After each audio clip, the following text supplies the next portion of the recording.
Good morning all of you. Good morning madam. Thank you madam. చూడండి, ఇక్కడ మనం ప్రతిరోజు ఏ విషయాలు నేర్చుకుంటున్నామంటే విలువైనటువంటి మాటలు అవసరము అని.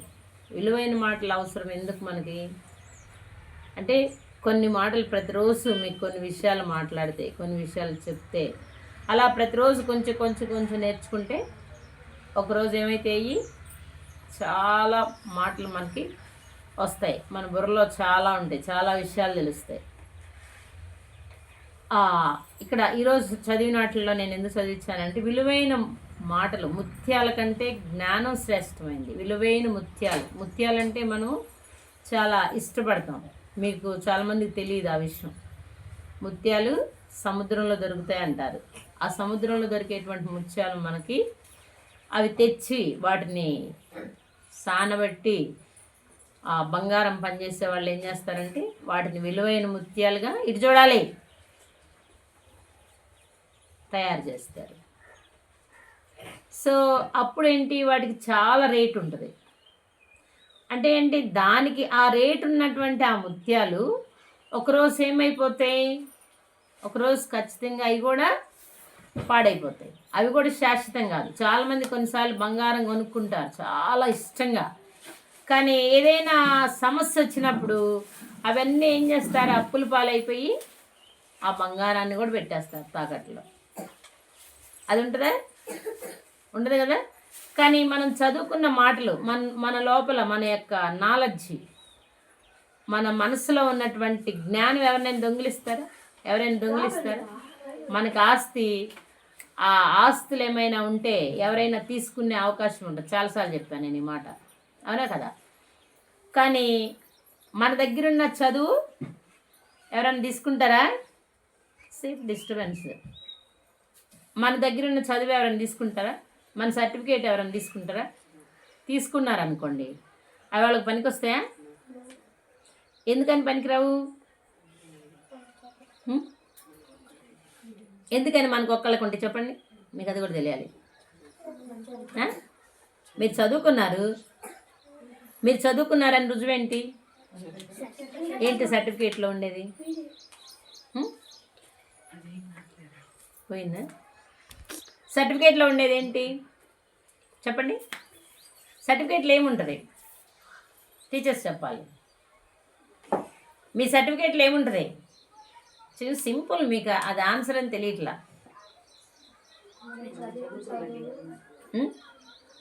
అసలు ఫస్ట్ ఏముంటుంది మీ దానిలో? అది చెప్పాలి. ఫస్ట్ మీ నేమ్ ఉంటుంది, మీ డేట్ ఆఫ్ బర్త్ ఉంటుంది. మీ నేము, మీ డేట్ ఆఫ్ బర్త్, మీ ఆధార్. సో ఇంకా అది ఎవరు చెరిపేయలేరు, దొంగిలించలేరు. అందుకు చెప్పాను నేను, అందుకు అడిగాను. సో అవన్నీ కూడా ఏంటి, ఆ సర్టిఫికేట్ మనకే ఎందుకు చెందుద్దంటే మన పేరు మీద ఇంకొకళ్ళు దొంగిలించడానికి అవకాశం లేదు. అదే ఆస్తి అనుకోండి, ఈ డాక్యుమెంట్స్ తీసుకెళ్ళి వేరే చోట ఎక్కడన్నా డబ్బులు ఇస్తే ఆ డాక్యుమెంట్స్ మార్చేసి దినాలు వచ్చినాయి ఈ రోజులు. అందుకని గవర్నమెంట్ ఏం చేస్తుందంటే ఆన్లైన్ సిస్టమ్ పెట్టింది. ఆన్లైన్ సిస్టంలో ఎవరు ఏది మార్చడానికి కుదరదు అని. సో ఇంతకుముందు కాలంలో రికార్డెడ్ కనుక అయితే నా పొలం విషయం నా ముందే ఏం చేశారు తెలుసా, రికార్డులో వేరే వాళ్ళ ఫోటో తీసేసి మరొకటి పెట్టారు. అంటే వాళ్ళ ఆస్తి వీళ్ళకు వెళ్ళింది అని అన్నట్టు. అది చూశాను నేను ప్రత్యక్షంగా. సో మనకున్న ప్రాపర్టీ ఎవరైనా దొంగిలించే అవకాశం ఉంటుంది, కానీ మన చదువును మాత్రం ఎవరు దొంగిలించలేరు. అలాగే జ్ఞానం కలిగినటువంటి మాటలు, ఆ జ్ఞానం కలిగిన మాటలు మన దగ్గర ఉంటే వాటిని ఎవరు దొంగిలించలేరు. అలాగే అవేం చేస్తాయి, వివేకాన్ని ఇస్తాయి, జ్ఞానం ఇస్తాయి, తెలివినిస్తాయి. ఎలా మసులుకోవాలో, ఎలా ఉండాలో, ఎలా నిలబడాలో మనము నేర్పిస్తాయి. అందుకే వాటిని మనము అవలంబించాలి, వాటిని నేర్చుకోవాలి. ఎందుకు చదువుకోవాలి అంటున్నానంటే, నిన్న ప్రకాష్ అన్న గారు ఆయనంట స్టడీ కూర్చొని, ఒక అబ్బాయి చెప్తున్నాడు, రూమ్లో కూర్చొని స్టడీ చేస్తూ ఉండేవాడంట. 24 ఇయర్స్ పోయిందా, 24 ఇయర్స్ ఏం చేస్తూ ఉండేవాడు, చదువుతూనే ఉండేవాడు కొన్ని ఇయర్స్. ఆ తర్వాత కొన్ని ఇయర్స్ చదివాక ఆయనకు అన్ని సర్టిఫికేట్స్ వచ్చాక ఆయన చదువుకున్న చదువంతా ఏముంది ఆయనకి జ్ఞానంగా మారింది. ఆ జ్ఞానంగా మారడం వల్ల మనకు మంచి మాటలు చెప్తున్నాడు. ఓకే, ఈయన చాలా జ్ఞాని, ఈయన దగ్గర చాలా సబ్జెక్ట్ ఉంది, ఈయన మంచి తెలివి గల్లవాడు అని చెప్తారు. సో మీరు కూడా ఏంటి, పెద్దవాళ్ళు అయ్యేదాకా ఏం చేయాలి, చదవాలి. పెద్దవాళ్ళు అయినాక కూడా చదవాలి, పెద్దవాళ్ళు అయ్యాక కూడా చదువుకోవాలి. అలా చదవడం వల్ల ఒక సబ్జెక్టు ఒకసారి మనకి అన్నీ తెలుస్తాయా, అన్ని సబ్జెక్టు. ఇప్పుడు మీరైతే ఏంటి, చిన్నపిల్లలు కాబట్టి ఏదో చదవండి, రాయండి, చెయ్యండి అని ఎంటపడుతున్నాం మేము. కానీ కొంత పెద్ద అయిన తర్వాత కొన్ని పెద్ద చదువులకు వెళ్ళాక అలా ఎంటపడాల్సిన పని లేదు. మీరే ఓకే, నేను ఇది చదవాలి, నేను ఇది రాయాలి, నేను దీనిలో పాండిత్యం సంపాదించాలి, నేను తెలివిగా ఉండాలి అని ఈ జ్ఞానమైన మాటలు ఏం చేస్తాయంటే దుష్టత్వాన్ని అసహించుకుంటాయంట. దుష్టత్వం అంటే ఏంటి, చెడు, బ్యాడ్ హ్యాబిట్స్. ఏవైతే బ్యాడ్ హ్యాబిట్స్ మనం ఇది చేయకూడదు. ఎవరైనా తాగి పడిపోయారనుకోండి రోడ్డు మీద, ఏం చేస్తామండి, భలే ఉన్నారు, మంచి పని చేసావురా, లేరా పైకని వాటేసుకుంటామా, అది చేసుకుంటామా, తాగి వాసన వస్తుంది అంటాం. అవి అంటే మీకు అర్థం అవడం కోసం ఆ భాషలో చెప్పాను. అవే కాదు, ఇంకా చాలా ఉన్నాయి. మనకి గిట్టని విషయాలు ఏమంటాం ఎవరినైనా, దుష్టత్వం, చెడ్డ విషయాలు. ఆ చెడ్డ విషయాల్ని వాటి జోలికి వెళ్లకుండా మనము ఉండడం కోసం ఈ జ్ఞానమైనటువంటి మాటలు బంగారంతో, విలువైన ముత్యాలతో, రకరకాలైనటువంటి వాటితో పోల్చారు. అవునా? ఈ జ్ఞానమైన మాటలు మనకు నేర్చుకోవడం వల్ల మన జీవితానికి అది ఎంతో ఉపయోగకరంగా ఉంటుంది అనేటువంటిది తెలుసుకోవాలి. ఒక అబ్బాయి అడిగాడంట, ఏంటి ఏమని అడిగాడంటే, ఇదిగో ఒక బాటిల్లో వాటర్ ఉన్నాయంట.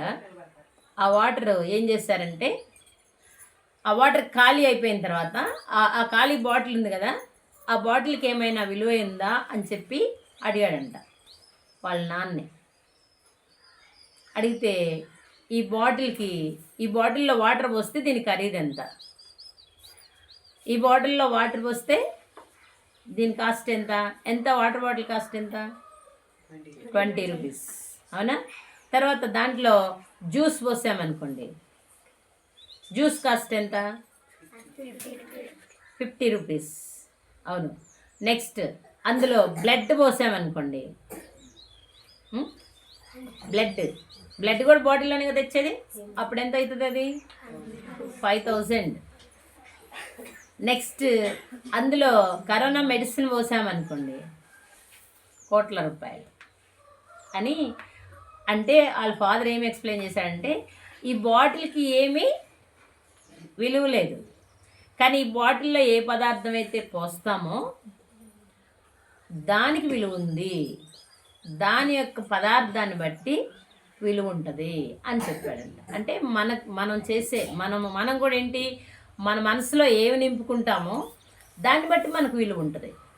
మన మనసులో మంచి మాటలు నింపుకొని మంచిగా చదివి మంచిగా బాగా పైకి వచ్చామనుకోండి, మనం మంచి పనులు చేస్తాం, అప్పుడు అందరు మనల్ని చూసి ఏం చేస్తారు, రెస్పెక్ట్గా ఉంటారు, బాగా రెస్పెక్ట్ ఇస్తారు. ఓకే, మంచిరా, చాలా బాగా చదివాడురా, వీడు బాగా చదివాడు, ఈ అమ్మాయి బాగా చదివింది, మంచిగా సెటిల్ అయింది, బాగా చక్కగా అందరికి హెల్ప్ చేస్తున్నారు అని చెప్తారు. అదే మనం దేశదిమ్మర్లాగా పనికి రాకుండా స్కూల్ ఎగ్గొట్టి లేకపోతే తిరిగామనుకోండి, అప్పుడు అందరి దృష్టి ఎవరి మీద ఉంటుంది, చెప్పండి, మన మీదే ఉంటుంది. మనం చెడిపోతే అందరూ చెప్తారు, ఏంటి అబ్బా వాడు ఎందుకు పనికిరాడు, తీసిపడేయండి వాడిని అంటారు. ఎట్లా ఉందాం మనం ఇప్పుడు, మరి పనికిరాడంలాగా ఉందామా, మంచి వాళ్ళలాగా రెస్పెక్టబుల్గా ఉందామా? ఏది ఇష్టం చెప్పండి? రెస్పెక్టబుల్గా ఉండడం ఇష్టమే. అందరికీ ఊరికే చెప్తున్నాను, నేను అడుగుతున్నానని. అవునా కదా? సో మనం అందరి దృష్టిలో పడాలి, మంచిగా ఉండాలి. ఎప్పుడైతే మనుషులందరూ మనల్ని మంచి చెప్తున్నాడంటే దేవుడు కూడా మనల్ని చూసి సంతోషిస్తాడంట. ఓకే, వీడికి మంచి సాక్ష్యం ఉంది, వీడికి మంచి అలవాట్లు ఉన్నాయి, వీడిని మంచిగా పైకి తీసుకొని రావాలి, ఇంకా నేను బాగా చేయాలి వీడిని అని అనుకుంటాడంట. అలా దేవుడు సంతోషపడే రీతిలో మనం చర్చికి వెళ్ళినా, గుడికి వెళ్ళినా, మసీదుకి వెళ్ళినా ఎవరిని సంతోషపెట్టాలి? దేవుణ్ణి సంతోషపెట్టాలి. మరి ఇంట్లో ఉంటే చదివితే ఎవరికి సంతోషం? పేరెంట్స్కి. మన పేరెంట్స్కి సంతోషం చదివితే మనం. ఆ తర్వాత మన స్కూల్లో చదువు చెప్పిన టీచర్స్కి సంతోషం. ఓకే, వీడు మంచిగా వచ్చాడురా. ఇప్పుడు వర్ధనన్న, ఏగేంద్రన్న డాక్టర్ కోర్స్ చదువుతున్నారు. ఏమనిపిస్తుంది? ఓకే, మేము చిన్నప్పుడు స్కూల్లో చదువుకున్నాము, మాకు డాక్టర్ సీట్ వచ్చింది. సో కాబట్టి అట్లాంటి మంచి స్థితిలోనికి రావడానికి మనం